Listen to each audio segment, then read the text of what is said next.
بسم الله الرحمن الرحيم.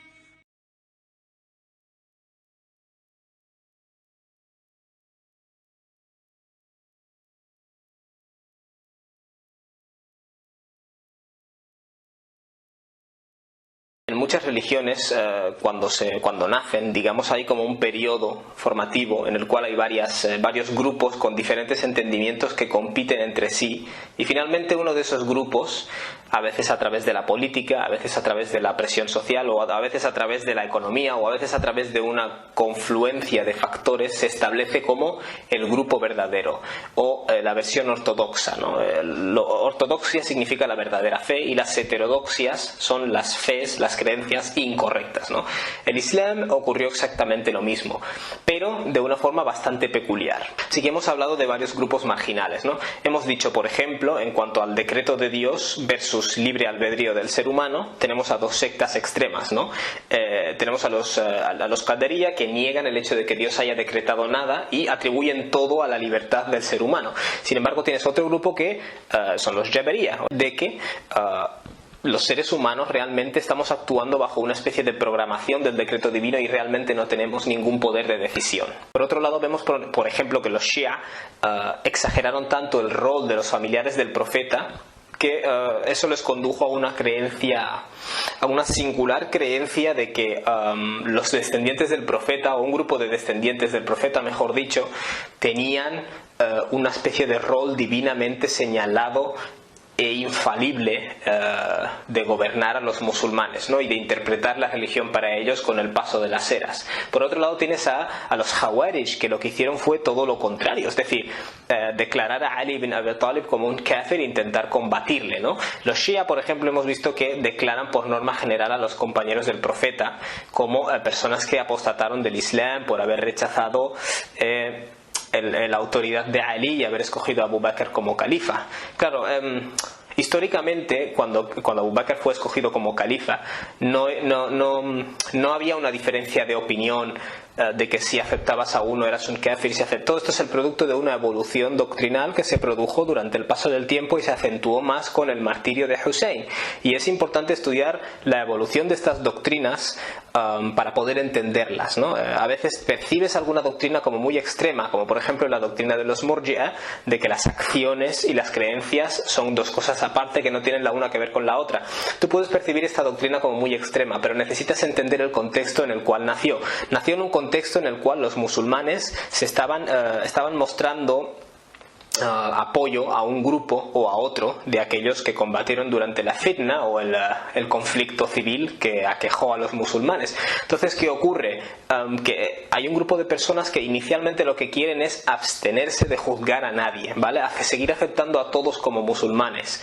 Y es a partir de ahí que empieza a evolucionar esa doctrina de, mira, mientras la persona diga ser creyente, lo que haga es su asunto, ¿vale? Pero sigue siendo creyente. Y entonces, ¿qué ocurre? Se va exagerando y exagerando hasta el punto de que un grupo de personas empieza a decir que la creencia es un todo indivisible, que no aumenta ni decrece, que siempre es perfecta, etcétera, etcétera. Pues muy bien, ahora vamos a centrarnos en un grupo que realmente es lo que podríamos llamar la gran corriente tradicionalista. Hemos hablado de grupos, en cierto modo, si lo quieres llamar así, marginales. En algunos casos se hicieron muy grandes, como en el caso de los Mu'tazila. Estamos hablando de grupos que salen a los lados, digamos, o señalando o subrayando diferentes extremos en diferentes cuestiones de doctrina islámica. Ahora bien, si nos vamos a la ciudad donde el profeta Muhammad vivió, que era Medina, y la península arábiga en términos generales, vemos que el Islam ahí era más sencillo, más basado en lo que diga el Corán y lo que nos ha llegado de la tradición del profeta y de sus compañeros. Pensad que cuando el profeta Muhammad murió, había estado 10 años gobernando en Medina. Lo que quedaba en Medina era el olor del profeta, sí se puede llamar así, el olor de las tradiciones del profeta. Y cuando el profeta murió, lo que quedaban allí eran sus compañeros. Y claro, esos compañeros transmitieron la tradición del profeta, de modo que en esa ciudad y en esa región, en el Hijaz, queda la tradición del profeta viva. Y a eso se añade la tradición de los compañeros del profeta. Es decir, si lo quieres llamar así, el Islam, tal y como era visto en la primera generación, si querías encontrarlo en algún lugar, con esa simplicidad que lo caracterizaba, era la península arábiga. Esta corriente del Islam era, ante todo, insisto, sencilla, basada en el Corán y la tradición atribuida al profeta. de lo cual se pueden derivar diferencias de interpretación en cuestiones prácticas, por supuesto, y eso era algo que existió entre los compañeros del profeta, incluyendo después de la muerte del profeta, y con lo que a priori no tenía por qué haber ningún problema. Esta visión del Islam era holística, es decir, el Corán, por ejemplo, nos menciona que todo ha sido decretado por Dios, pero también nos menciona que el ser humano es responsable de sus acciones y no actúa por coacción. Entonces, esta visión del Islam lo que hacía era aceptarlo todo, no creaba estos dilemas en los que tienes que escoger una opción o la otra. También tenemos que entender otra cosa: muchas de las tradiciones del profeta Muhammad y de sus compañeros eran menos accesibles en lugares como por ejemplo Irak. Entonces, claro, parte de ese apego a la tradición del profeta es que estás cerca de donde estuvo el profeta Muhammad, ¿no? Alayhi salatu wassalam. Y eso lo que hace es crear una conciencia más arraigada en ese territorio de que esta tradición es el Islam. Y esta es la razón por la que se les conocía como Ahlul Hadith, la gente que sigue la transmisión, ¿no? Hadith básicamente lo que significa es información, ¿vale?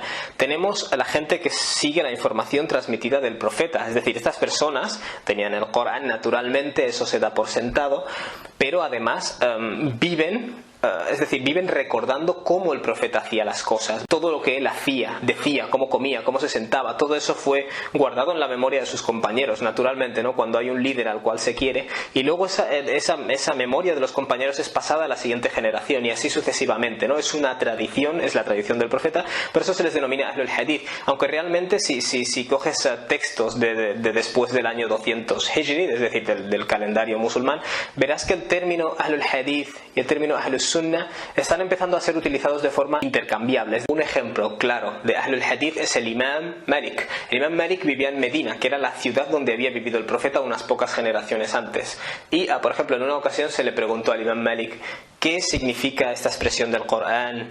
Dios dice Ar-Rahmanu ala al-Arsh istawa, el más misericordioso Dios se ha establecido sobre el trono o se ha elevado sobre el trono. ¿Qué significa esta frase? El Imam Malik dijo al-Istiwa ma'lum, el concepto, digamos, de elevarse, la palabra en árabe es conocida, ¿no? El istiwa es algo que es conocido.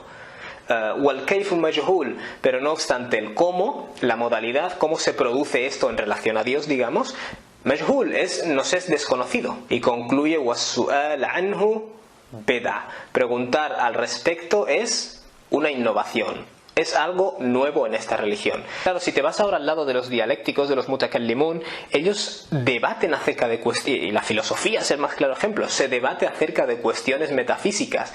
Básicamente lo que están diciendo los seguidores de la tradición es, nosotros tenemos unos textos como el Corán y una información que nos da el profeta, esa información que el profeta nos está dando y la información que encontramos en el Corán se refiere a cuestiones metafísicas. No puedes debatir a través de tu intelecto las cuestiones metafísicas cuando están fuera de nuestra capacidad de entenderlas. Pues muy bien, estos seguidores de la tradición del profeta Muhammad y de sus compañeros, es decir, esta visión tradicional del Islam, vamos a seguir todo lo que nos ha llegado de la primera generación y dejar de lado estas especulaciones y estas sectas extremas. Esta visión del Islam, en cierto modo escarmentada por las divisiones de la Umma, llegó a un consenso enorme. Es decir, lo curioso aquí es que cuando ves teólogos musulmanes de territorios muy dispares, coinciden en sus puntos de vista, coinciden en los excesos del racionalismo, coinciden en los excesos de las sectas y coinciden en que hay que adherirse al Corán y a la tradición de la primera generación si quieres seguir un Islam puro. Esto, como hemos dicho, marca mucho la diferencia de los dialécticos, que lo que hacen es dividirse como consecuencia de sus debates constantes. Es decir, si yo tengo una proposición teológica y tú tienes otra y la debatimos y la mía es mejor, entonces, mejor dicho, yo sé defenderla de mejor manera racionalmente o incluso verbalmente, yo gano el debate y de este modo mi doctrina es más fuerte. Para los seguidores de la tradición, sencillamente la doctrina fuerte es la que está en el Corán y la Sunna, sin que tú indagues en el cómo de las cuestiones metafísicas. Por otro lado, estos seguidores de la tradición lo que hacen es decir, nosotros para aceptar, porque obviamente el profeta no puso por escrito sus citas ni sus acciones, toda esta tradición o esta sunna realmente fue transmitida, fue aprendida de los compañeros del profeta, y fue transmitida por los compañeros del profeta a sus alumnos y de estos alumnos a los siguientes, ¿no? Es decir, es una tradición. Entonces realmente lo que ocurre aquí es que hay cierto grado de posibilidad de error, ya que durante los conflictos internos entre musulmanes se empezaron a atribuir falsamente tradiciones al profeta, ¿no? Es decir, a decir el profeta ha dicho esto o ha hecho esto y no era verdad.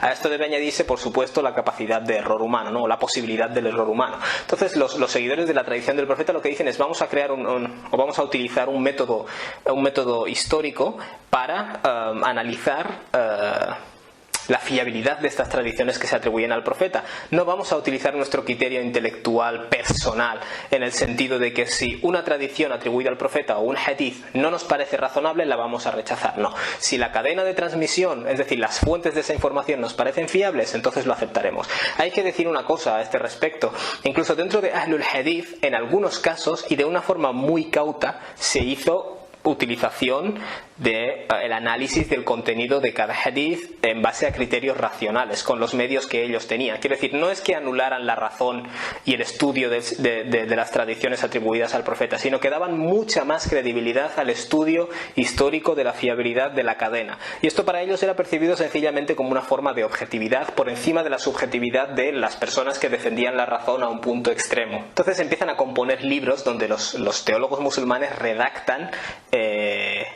básicamente lo que consideran la creencia islámica correcta frente a las creencias de las sectas marginales, ¿no? Hay como un movimiento, podríamos hablar aquí de Ahl Sunnah como un movimiento a través del mundo islámico en el cual personas que curiosamente no se han reunido, y aquí es cuando al principio del vídeo dije que la ortodoxia islámica es peculiar. Vemos, por ejemplo, en el caso del cristianismo que ante el crecimiento de tantas sectas y formas de entender el cristianismo, a través de la política se hizo un concilio y lo que se hizo es imponer unos puntos de vista oficiales para todo el imperio, ¿no? En el caso del Islam no se hizo esto, no se hizo ningún concilio, sencillamente los teólogos redactaron estos credos y resulta sorprendente el nivel de consenso que hubo. Es decir, los teólogos de todo el mundo musulmán, cuando se adherían exclusivamente al Corán y a las tradiciones de la primera generación, concordaban en casi todo, ¿no? Y esta es la diferencia entre ellos y los miembros de las diferentes sectas marginales, y de ahí se deriva el nombre o la palabra al-Jama'a, el grupo principal. Claro, incluso dentro de Ahl Sunnah, como he dicho, hay pequeñas diferencias, los teólogos no eran clones el uno del otro. Y por ejemplo, mientras unos se centraban más en seguir los textos exclusivamente y de una forma literal, como es el caso de Ahmad bin Hanbal, otros como el Imam al-Ash'ari, al haber sido un ex-Mu'tazila, aprendió y empezó a practicar el uso de métodos racionales para la defensa de la doctrina original del Islam o la doctrina de la primera generación o la doctrina de los Salaf. Y eso ¿qué es lo que hace? Que incluso dentro de Ahl Sunnah tengamos a personas algo más racionalistas que otras dentro de unos límites o de unos parámetros generalmente aceptados por el consenso. Con el tiempo se acentuarían algunas de estas diferencias, ¿no? Dentro de Ahl Sunnah entre los más literalistas, como puede ser el caso del Imam Ahmad y sus seguidores, y el caso de los que son un poco más racionalistas, como por ejemplo Ibn Kullab y Abu al-Hasan al-Ash'ari, propusieron una defensa racional del Islam ortodoxo, ¿no? Básicamente. Pero en este consenso, digamos que normalmente se entendieron que estas diferencias no eran lo suficientemente grandes como para convertir a todo este movimiento de Ahl Sunnah en diferentes grupos. Eso es como tradicionalmente se entendió. Hubo tolerancia. Alrededor del año 950 de la era gregoriana, podríamos decir que los musulmanes, la inmensa mayoría de la comunidad musulmana, ya había alcanzado ese consenso de Ahl Sunnah, ¿no? Explicado desde el punto de vista de las ciencias sociales, probablemente fue el hecho de que los mutakallimun, los miembros de las sectas y especialmente los miembros de la corriente dialéctica eran excesivos a la hora de crear divisiones a través de sus debates, eran complicados y eso no apela a las masas les sigue la pureza y la tradición, ¿no? Eso es lo que les tira más. Luego, por otro lado, los seguidores de la Sunna o de este movimiento ortodoxo, una de las cosas que hacían era boicotear a los innovadores, ¿no? Es decir, a las personas que abandonaran el consenso y se adherieran a una de estas ramas o de estas sectas, vamos a dejar de saludarles, vamos a dejar de tratarles como hermanos, ¿no? en ciertas cuestiones islámicas, o incluso no hay que acudir a los funerales de los innovadores. Este tipo de medidas, si lo quieres llamar así, de coacción psicológica, funcionaron. Desde un punto de vista más religioso. Muchos musulmanes atribuyen el triunfo de esta corriente principal del Islam, del consenso, de la sunna, de la tradición del profeta, lo atribuyen obviamente a la misericordia de Dios, ¿no? En el próximo vídeo vamos a ver cómo ese Islam ahora consensuado, que se atribuye a la tradición del profeta Muhammad y sus compañeros, con la expansión del Islam en el mundo, cómo evoluciona en algunas cuestiones y cómo se entiende, ¿no? Cómo se transmite de generación en generación. Wassalamu alaikum.